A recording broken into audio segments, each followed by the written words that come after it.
Hello again, and welcome to the SWRA Podcast, where aging wellness and wisdom do intersect. I am your host, Maggie Lazar, and I am delighted to have you on. And if this is the first time you're listening to me, welcome aboard. If you are a returning listener, welcome back. We love having you. I love this chat because they're like a small and short, I should say, and straight and to the point, no fluff. And we get to the point where we want to be thinking a bit more deeply about things in life. Nothing you probably haven't heard before, but it's always good to somebody to bring something back to your memory to say, yes, yes, because sometimes that is exactly the word you need to hear at that very moment, right? So today I want to talk about how do we define happiness in retirement? Oh my goodness. There is so much going on around us that sometimes it's difficult to drown out the noise. Rumors of war, inequities, downright genocide, poverty, substance abuse, um, abuse and neglect of children, human trafficking. Ma- Sometimes I don't know where to start because there is so much and it is so bad. Every single one is just as bad as the other. So, in the midst of that chaos, at least you are able to see chaos because some people are living a life where they're just oblivious. We're going to talk about that sometime. I guess it's a protective mechanism that we can utilize just to say, hey, la, la, la, la, la, la, I don't see anything, I don't hear anything. I guess. But some of us are not cut out that way. We want to be walking through this life with our eyes wide open. So how do you define happiness anyway? What is it? What do you define being happy? Let's see if somebody were to ask me, how do you define happiness? I think I would say it's the state of being for me that is calm, control, reflective, and unbothered. Unbothered. And the unbothered part is not that easy, sis. You got to work on it.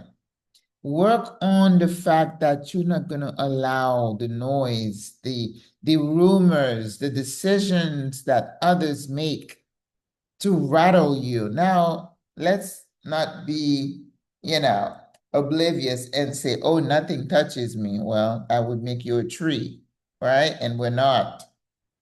But we have lived this long and we have learned to just prioritize the things we need to acknowledge, work on, trying to change, and the rest of it realizing that it is out of your control. I don't control who goes to war, who doesn't. I can bemoan it, but I don't control it. Therefore, I cannot take it on as if it's an issue for me, a rallying cry where I'm going to do something to change it. I mean, there are some things you can do quietly, right? But this is not my fight. So how, when I hear the news, when you turn on the news, which is pretty much what I watch when I turn the television on or even on the computer, how do you manage that level of information, that information that is so damaging, that is so hurtful, and can last, can leave scars for generations? How do you handle that kind of news without losing yourself, without losing your you know what, and getting angry? It takes practices. You start practicing in the small things and you say, I will not allow this to ruin my day. That means in the moment you feel a certain sense of sadness, of helplessness, right? but those should be short-lived.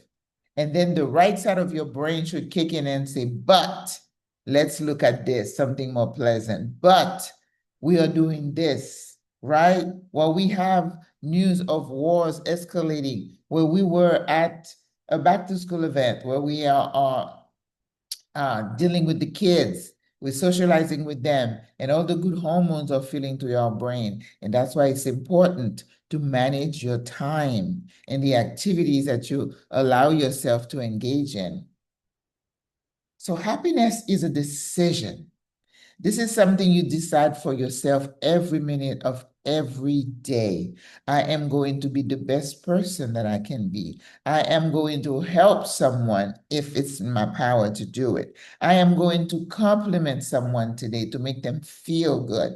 And I'm going to take care of my temple. I'm going to move. I'm going to exercise. I'm going to cook myself something yummy. I'm going to call a couple of friends and say, hey, how you doing? I'm going to check on that sister who I know is having problems.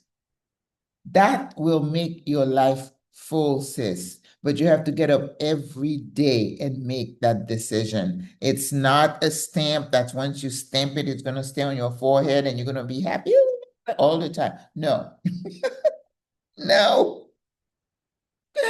Because you're not a tree and your emotions move with your hormones, with how you feel and the events, and it's a decision, sis.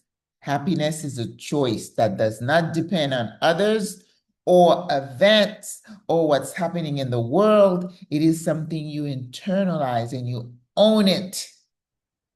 You own it. I commit to see the positive to everything that happens.